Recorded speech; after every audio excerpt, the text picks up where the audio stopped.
Alright, and welcome back to my channel sa more updates. Ayan, second take na to. Biglang huminto yung video kanina. Ulitin ko, ang panahon natin ngayon ay mahangin, madilim at parang uulan ng malakas. Ayan. May napanood ako, para kang nakakita ng Toyota Wigo. Toyota Wigo hawig, malapit na malapit. Sabihin mo na siliit ng Toyota, siliit ng Hyundai Ion. Pero parang nakita ka sa liit nun, parang nakita ang pinaliit na BIOS. Ang motor, pag binuksan mo yung engine bay sa harapan ng kotse, ng quadcycle na yon, para ka nakakita ng makina ng 175 Barako. Pero 250cc yun. Kotse siya na may makina mismo talaga ng motor na 250cc. Parang isinaksak dun yung motor ng Barako 175. At yun naman ganun na ganun ang itsura. Taihen yata ang gumawa, China eh. Ang malupit, ha? Katawan ng sasakyan, silaki ng Ion, siliit ng Ion, kamukha ng BIOS. Ulitin ko, siliit ng Ion, kamukha ng BIOS, kawig-hawig ha? Hindi ko sinabi sakto. 250cc na parang itsurang Kawasaki Barako na 250cc na motor. Talagang pag binuksan mo, makikita mo motor ng makina ng motor. Sa gilid nun, bandang kaliwa, merong aparato na para naman pampalamig ng sasakyan. So ibig sabihin may aircon. Ayan, may tumupad na sa pagkukulang ni Bajaj Scoot. At yun ay hindi rin siguro lalabas sa Pilipinas. Taihen yata o Tanhei yata ang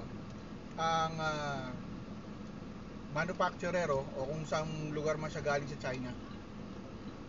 Ibig sabihin, yung nai-imagine natin mangyari sa Bajaj Scoot, may naka-imagine at nakaisip na rin at ginawa na talaga nila, produkto na siya sa China. Ulitin ko, siliit ng Hyundai Ion, hawig-hawig sa BIOS, makina ng 250cc na parang nakita kang makina ng TMX o kaya ng Kawasaki Barako. Meron siyang pampalamig at may aircon. Ayan. At syempre, full pack din siguro yun sa mga digital interior niya, no? Baka naman may radyo, touchscreen kasi bakit pa titipirin? At bakit pa hindi ilagay? Sa China nang galing. Di ba? Galing lahat sa China yung gawa eh. Murang LCD, murang sound system, Bluetooth, di ba? Meron ng Pinoy na nakapag-review, napanood ko lang sa kanya. Hindi ko lang ma-share. Hindi ko lang ma-screen record kasi nga nahihiya naman ako dun sa unang vlogger nating Pilipino na gumawa. Ayan, hanapin nyo na lang siya. Hindi naman tayo magkakalaban dito eh. Panoorin nyo o panoorin siya, walang problema. Pero imagine niyo yun, no? Pinaliit nyo yung BIOS, silaki ng Hyundai Ion. Tinanggal mo yung makina ng Hyundai Ion, sinaksak mo ang 250cc na makina ng kamukha ng itsurang Kawasaki Barako. Parang TMX, ganyan.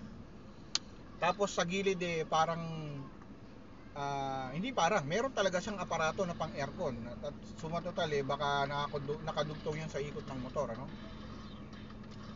So yun, hindi ko lang nakita yung loob. Yun, magkasukat naman ng Alto at saka Ion, di ba? Halos ganon. Parang nakakita ng Alto na ang makina 250cc na makina ng motor. So pag inangat mo talaga, may block, may head, may talagang makina talaga ng TMX o kaya ng Kawasaki Barako, makikita mo. Isinaksak dun, ganyan. Tapos sa gilid may square dun na parang may konting fan. Yun daw yung aircon niya.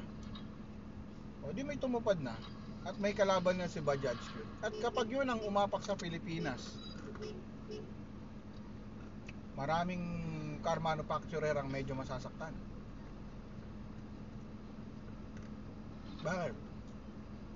Bakit?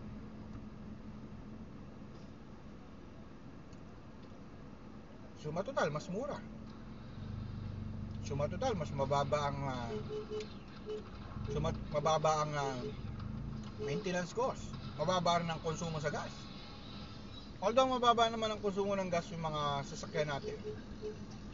Sabi nila, no? Pero Iba pa rin pagka small displacement eh. Talagang sigurado kang mababa. Iayos mo yung things mo. Andiyan na sila ate. Diyan na sila. O yun na muna mga kaibigan. Hanapin nyo lang sinasabi ko. Nandiyan yan. Hanapin nyo. Pagka minsan eh, nahuli ko eh, screen record ko ng walang boses. At bilang segundo lang no. Respeto lang dun sa gumawa ng unang vlog. Yun na muna.